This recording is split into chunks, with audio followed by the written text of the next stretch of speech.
their coaching staff was pretty critical of how they played defensively at Wyoming, talking about that they weren't disciplined in their pass rush lanes and stuff. When you're trying to read a defense, if they're not doing what they're quote-unquote supposed to be, how much more difficult does that make your job, if at all? You know, sometimes it's tough because you may know what they're trying to do schematic wise on defense, and if they, you know, if something changes or if somebody's out of gap, it can actually throw off the offense sometimes. So, you know, all that is just you know, seeing where they are and you know, expecting them to be somewhere, but then just reacting. You know, if they're in different spots, but they got a good defense. After watching the film, just what did you learn about your offense maybe that you didn't feel you had full understanding of during fall camp? You know what, you just finally get to see guys in real action, a lot of new guys, a lot of you know, guys that weren't with us last year. You get to see how you know, they respond to a competitive environment like that, and so I thought we did a good job of playing clean. That was really the main thing, is we played a sharp game, kind of did what we were supposed to do.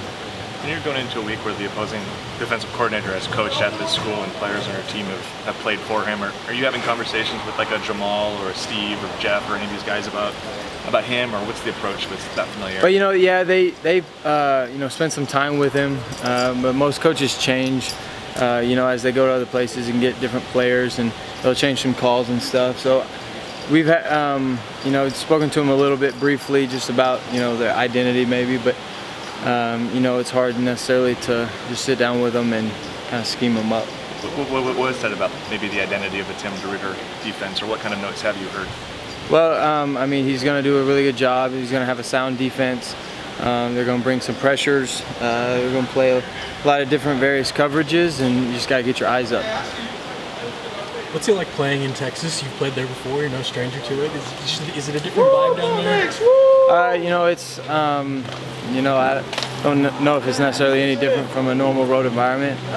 You know, they're going to have a hostile crowd. It's going to be a good road game, and you know, we're going to have to go in there and play well. We're going to have to communicate with each other and just really execute the plays that are called.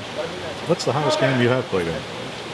That's a good question. You know, I'm not quite sure exactly temperature-wise, but I played at Florida and, you know, in Texas a few times. You know, it gets hot down in South Alabama at Auburn, so I'm not exactly sure the exact, but you know, we'll be ready for it, and we've been training hard for it. When you watch Texas Tech's defense on film, what stands out? What I guess personnel groups are impress you? You know, their back end, I think, is you know, experienced. They played a lot of football together. They're going to be sharp back there. They're going to, you know, I think they're going to be in the right spot a lot. They're not going to have many busts, and so they're going to play good, sound football, and we're just going to have to, you know, do our best to execute. What have you seen Corey Franklin do just in his third year at the program to kind of up his game after obviously a really good sophomore season? But he's done a great job, you know, off the field, away from football. He's really, you know, focused up.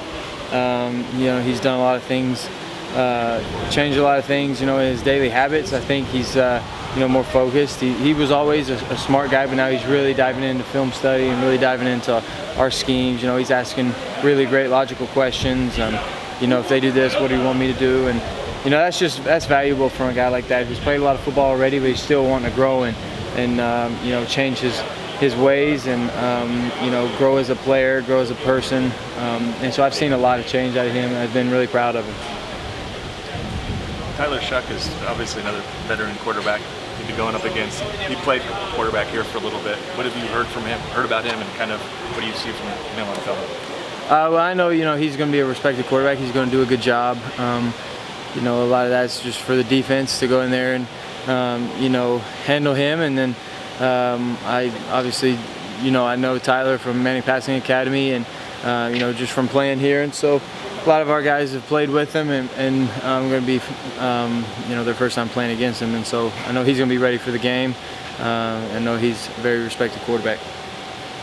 I know it's obviously a different level of opponent this week, but is there anything that stood out on the film from week one that you really just want to clean up this week?